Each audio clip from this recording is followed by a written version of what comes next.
Bonjour et bienvenue dans cette petite présentation des National Organic Program Transaction Certificates, plus communément appelés les NOPIC. Tout d'abord, on a quelques petites précisions à donner. Donc, aujourd'hui, on divulgue des informations qui sont selon notre compréhension actuelle des exigences du NOP, du SOI et du USDA. Comme actuellement la situation elle évolue un petit peu à chaque jour, donc il est possible qu'il y ait certains éléments qui soient mentionnés aujourd'hui qui soient éventuellement plus d'actualité. Il est également possible que les exigences des autorités se voient modifiées et que cela ait un impact sur nos exigences en lien avec l'émission des NOPIC. Aujourd'hui, on tente de vous éclairer au meilleur de notre connaissance actuelle et puis toute information contenue dans cette présentation est sujette à changement sans autre préavis. Et étant donné la nature évolutive de la situation, EcoStar Canada ne pourrait être tenu responsable de toute information contenue dans cette présentation. Les informations qu'on va vous divulguer aujourd'hui sont principalement concernant comment faire pour compléter ces demandes de NOPIC. Et puis, pour faire les demandes de NOPIC, il y a deux notions qui sont vraiment importantes à bien comprendre.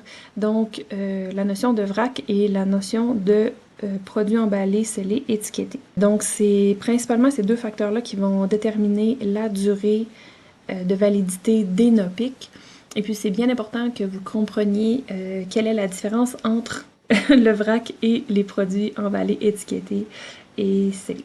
Quand on parle du bulk, donc du vrac, on considère comme étant vrac tout ce qui n'est pas emballé, scellé et étiqueté. Donc, par exemple, du grain en vrac qui va être transporté par camion, par train, voire même par bateau, on va considérer que c'est du vrac. Il faut faire attention à la confusion qui est possible entre l'utilisation qu'on fait du mot vrac quand on parle dans notre langage courant et puis la définition que nous on a pour le vrac spécifiquement pour les NOPIC. Donc tout ce qui est produit emballé par exemple dans des totes ou dans des autres emballages de grand format et qui sont fermés et étiquetés ne sont pas considérés comme du vrac, ils vont être considérés comme des produits emballés, scellés et étiquetés.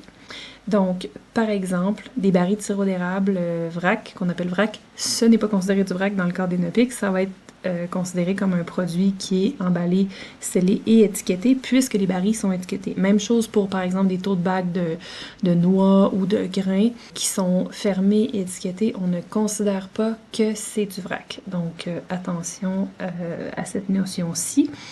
Et puis, donc, pour tous les produits qui sont en vrac, la durée de validité des NOPIC sera de 1 mois ou moins. Ensuite, on a les Tamper Sealed Package Products. Donc, c'est les produits qui sont emballés, scellés et étiquetés. Donc, ça, c'est tout produit qui est emballé et qui porte une étiquette et puis dont l'intégrité biologique est préservée par l'emballage. Donc, par exemple, on peut parler de barres tendres qui sont emballées individuellement et dans des boîtes, de sacs de légumes congelés, de barils de sirop d'érable, comme on parlait précédemment. Et puis, la durée de validité pour ces NOPIC, pour ce type de produit, sera de 3 mois ou moins. Il y a quelques petits rappels ici qu'on doit vous faire.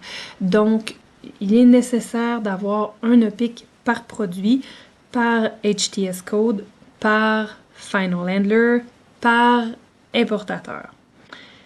Donc, grosso modo, ça vous prend un NOPIC par produit, par importateur. Et puis, si vous avez différents final handlers, différents HTS codes par produit, donc ça vous prendra aussi un NOPIC pour ces critères-là. Qui est-ce qu'on considère comme l'exportateur? Donc, l'exportateur, normalement, si c'est vous qui nous faites la demande de NOPIC, ça devrait être vous l'exportateur, mais le critère qu'on considère, c'est la personne ou l'entreprise, en fait, qui est responsable de la documentation d'exportation. Celle-ci est considérée comme l'exportateur, et c'est l'exportateur qui doit faire la demande de NOPIC.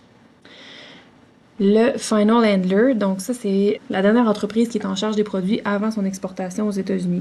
C'est fort possible que ce soit votre entreprise, mais dans le cas où vous auriez par exemple un sous-traitant ou quelqu'un d'autre qui manipule vos produits avant l'exportation, cette entreprise-là sera le final handler. Et cette entreprise-là doit aussi détenir un OP-ID qu'elle devra obtenir via la Organic Integrity Database du USDA.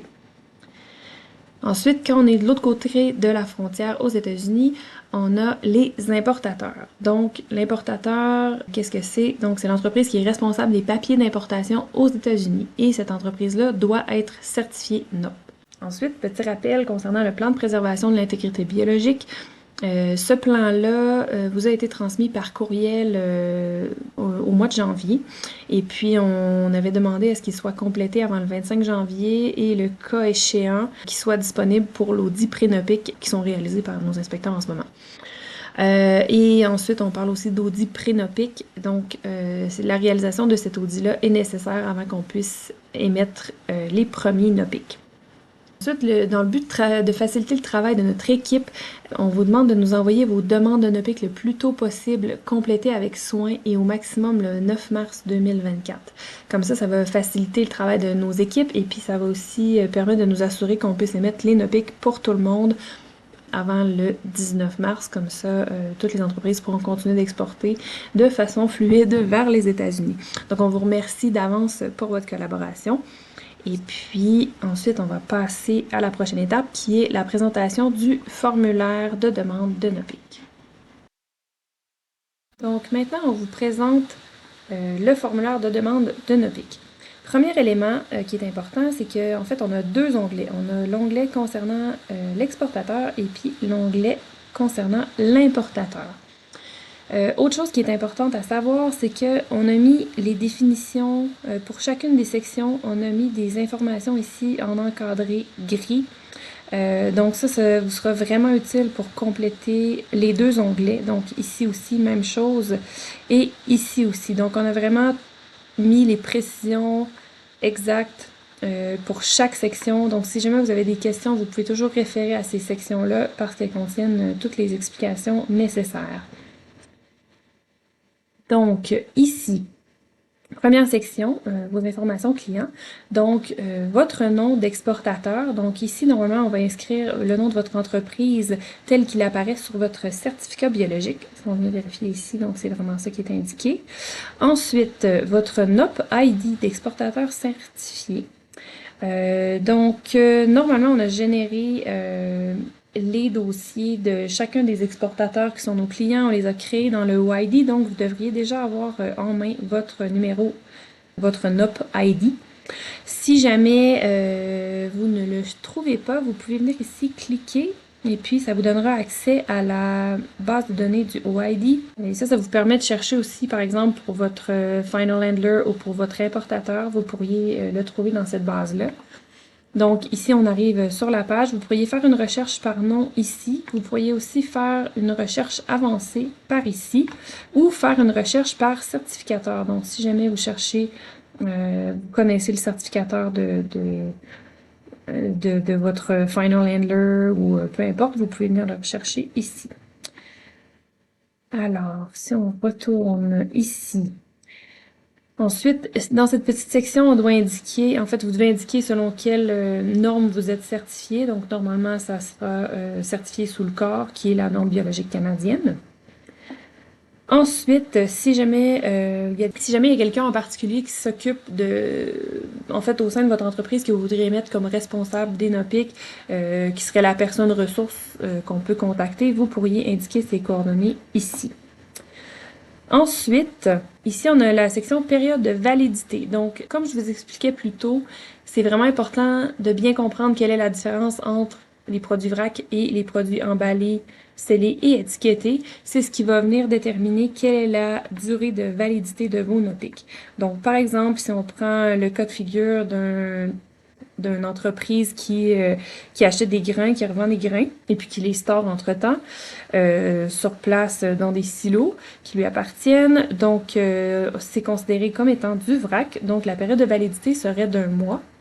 Donc, ici, on a des précisions concernant les périodes de validité. Donc, dans ce cas-ci, si on avait du vrac, donc la date de fin du premier NOPIC serait le 30 avril 2024. Donc, vous pourriez venir mettre ici la date de fin. Et la date de début, vous la touchez pas parce qu'en fait, elle sera le 19 mars pour tout le monde. Et puis, si vous aviez des produits emballés, scellés, étiquetés, ben en fait, ça serait la date du 30 juin que vous viendriez indiquer ici. Ensuite, si on va dans l'onglet importateur, ici, c'est bien important de comprendre aussi, en fait, vous devez nous transmettre un seul fichier pour l'ensemble de vos demandes de NOPIC. Donc, en fait, vous n'avez pas besoin de générer plusieurs fichiers Excel. Vous pouvez mettre toutes vos demandes de NOPIC au sein du même fichier. Il faudra juste venir créer un nouvel onglet importateur pour chaque importateur différent que vous avez aux États-Unis. Donc, pour copier en fait l'onglet, vous venez cliquer droit ici. Vous cliquez sur déplacer ou copier. Vous cliquez sur créer une copie. Vous faites OK.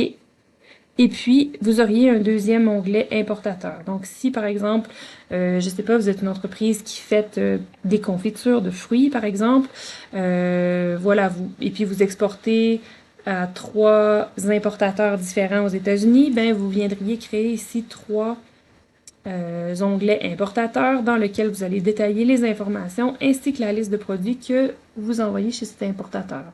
Donc, si on revient ici. Donc, l'importateur, comme je vous disais plus tôt, c'est vraiment la personne qui est responsable des papiers d'importation aux États-Unis. La personne, mais je parle de l'entreprise en fait. Donc, vous devriez venir ici indiquer le nom de cette entreprise ainsi que le NOP-ID de cette entreprise qui peut également être trouvé dans la base de données OID comme je vous ai montré précédemment. Voilà. Comme expliqué plus tôt, il y a pour chacune des sections ici on a un petit descriptif de qu'est-ce qu'il faut indiquer à chaque endroit.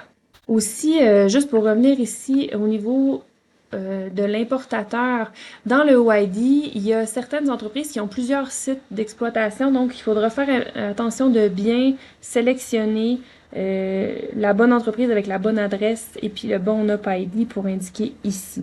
Comme mentionné précédemment, l'entreprise importatrice aux États-Unis doit être certifiée NOP. Dans l'éventualité où votre importateur ne serait pas certifié NOP, mais en processus d'être certifié, vous pourriez venir indiquer ses coordonnées ici, dans la section destinataire non certifié. Donc, si jamais il y a plus de détails dans cette section-ci. Et puis, si vous souhaiteriez aussi avoir indiqué une personne spécifique chez l'importateur à contacter en cas de besoin, vous pourriez le faire ici. Ensuite, dans la section produits, information produit et Final Handler, ici vous devez indiquer le nom du produit tel qu'il apparaît à votre certificat. Si par exemple il s'agit de produits bruts, donc par exemple des citrons ou de la lime, vous pourriez indiquer seulement citron ou lime. Et puis quand c'est des produits emballés, autres ou des produits transformés par exemple, vous indiquez le nom du produit tel qu'il apparaît sur l'étiquette et sur votre certificat. Ensuite, vous venez ici indiquer le type de produit. Est-ce que c'est un produit en vrac, un produit en vrac emballé, donc ce qu'on dit tout à l'heure, les tote bags, qui sont considérés comme étant des produits emballés, scellés et étiquetés. Est-ce que c'est des produits emballés, scellés et étiquetés ou est-ce que c'est des animaux vivants? Ensuite, ici, vous indiquez votre HTS code. Ensuite, ici, vous venez indiquer le poids net total estimé en kilogrammes. En fait, vous devez indiquer le poids que vous estimez que vous allez exporter pendant la période de validité de votre NOPIC. Et c'est bien important de l'indiquer en kilos. Ici, on a des protections dans le fichier, en fait, qui ne permettent pas d'indiquer autre chose qu'un chiffre. Donc, vous ne pourriez pas mettre, par exemple, 100 kilos de cette façon. Vous voyez, il y a un message d'erreur qui apparaît. Donc, il faut vraiment indiquer, par exemple, si c'était 100 kilos ou 1000 kilos, vous indiquez seulement le poids avec les chiffres. Même chose pour le HTS code, il ne faut pas indiquer d'autres caractères que des chiffres. Si jamais vous indiquez, je sais pas, une virgule, un point, un tiret, il y aura un petit message d'erreur qui apparaîtra aussi.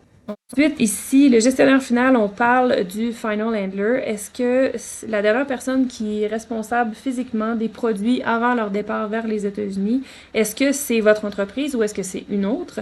Si c'est votre entreprise, vous laissez ici cette section-là vide. Et puis, si jamais c'était une entreprise différente, vous indiquez oui et puis vous complétez ces sections ici. Ensuite, ici, vous devez venir indiquer que le produit est exporté à partir du Canada. Et puis, vous devez venir indiquer que le produit est effectivement certifié selon le corps. Si jamais votre produit part d'ailleurs que du Canada, veuillez nous contacter et puis on prendra les mesures nécessaires pour faire ce que l'on doit faire dans un cas comme ça. Et même chose ici, en fait, chacune des sections est expliquée qu'est-ce qu'on doit indiquer. Donc, si vous avez des questions, si vous n'êtes pas certain, prenez bien le temps de venir lire ici et consulter qu'est-ce qui est indiqué parce que tout est vraiment là en détail. Donc, prenez le temps de bien lire tout ça, bien comprendre ce qu'on doit indiquer à chaque section. Et puis, normalement, tout devrait bien se dérouler pour la complétion de votre demande de NOPIC.